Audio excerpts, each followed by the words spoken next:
بسم الله وعلى بركة الله نبدأ فيديو اليوم بالصلاة والسلام على رسول الله.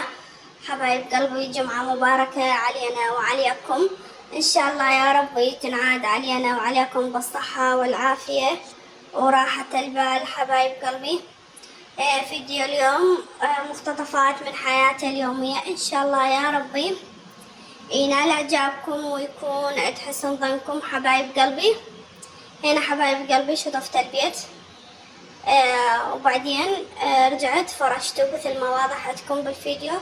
اختصرت لكم هذا الفيديو مقتطفات حبايب قلبي، ما سويت لكم فيديو طويل. ان شاء الله يا ربي ينال اعجابكم ويكون عند حسن ظنكم حبايب قلبي. وهنا عاد اصور لكم هذني المزهريات اللي مخليتن عالدرج حبايب قلبي، كلش احبهن ودائما يعني يعجبني اصور لكم اياهن. اتمنى حبايب قلبي اللي يشاهد قناتي لاول مره وعجبتكم قناتي لا تنسونا باللايك والاشتراك وتفعلون زر الجرس حبايب قلبي. وهنا حبايب قلبي من بعد ما شطفت البيت بالكامل حبيت اسوي دولمة، صار لنا فترة ما مسوينها.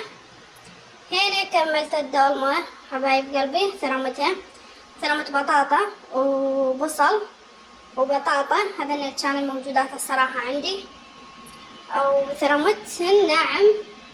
بعدين ضفت معجون وفلفل ولا مندوزي، الصراحة حتى دبس الرمان ما خليت لها. وهنا حفرت هاي البطاطا مثل ما وضعتكم والبصل. وهنا لفيت هاي الجدرية مالت الدولمة حبايب قلبي، مكوناتها بسيطة وسهلة ومتواجدة بكل بيت حبايب قلبي. هنا استوت الدولمة الحمد لله يا ربي.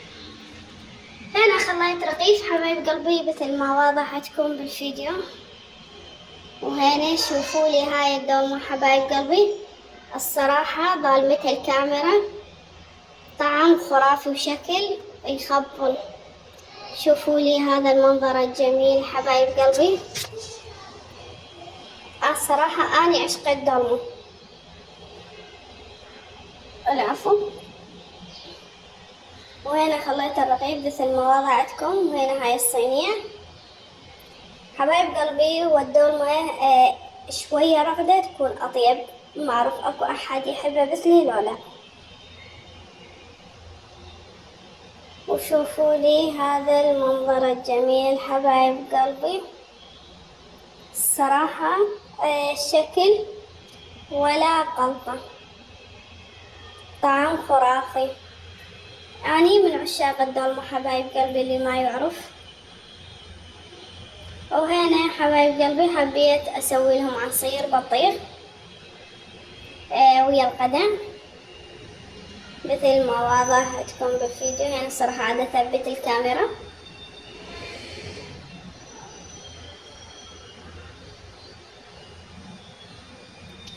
أتمنى اللي شاهد قناتي لأول مرة وتعجبكم قناتي لا تنسونا باللايك والاشتراك وتفعلون زر الجرس حبايب قلبي.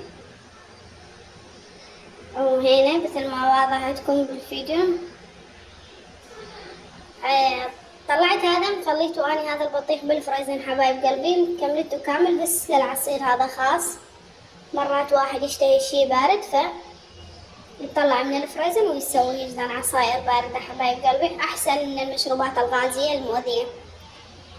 حبايب قلبي، احنا عندنا جروب على الانستا حبايب قلبي، جروب تعليم اليوتيوب. أي شي تحتاجونه باليوتيوب موجود، وعلى رأس قائمتنا ورئيس الجروب مالنا أستاذ حيدر حسن، أو عنده قناة حيدر حسن ويفعل الأرباح. اللي يريد عنده قناة يريد يبيعها هو موجود يلقي لكم بيه عليها أي شي تحتاجونه، شي يخص تفعيل اليوتيوب، تفعيل الأرباح، أي شي مشاكل بالقناة موجودة. قناته حيدر حسن، راح أخليكم إياه بأول كومنت مثبت، ورابط الانستا مالنا حبايب قلبي هم راح اخليكم اياه. ان شاء الله تستفادون من هاي المعلومات حبايب قلبي. هنا حبايب قلبي نرجع على الفيديو. هنا حبايب قلبي كانت عندي زيارة عند طبيب، وحبيت أصور لكم هذا المنظر الجميل من داخل مدينة الموصل. بارك المثنى مقابل الدكتور مالتنا، يعني احنا دائما نروح على دكتور نسوي زيارة للحديقة حبايب قلبي. وهذا عن ننزل حبايب قلبي. صراحة الأجواء ولا غلطة، جو نار حبايب قلبي. تقريبا هنا الساعة 12:30 على ما أعتقد الظهر هنا. هذا التصوير حبايب قلبي،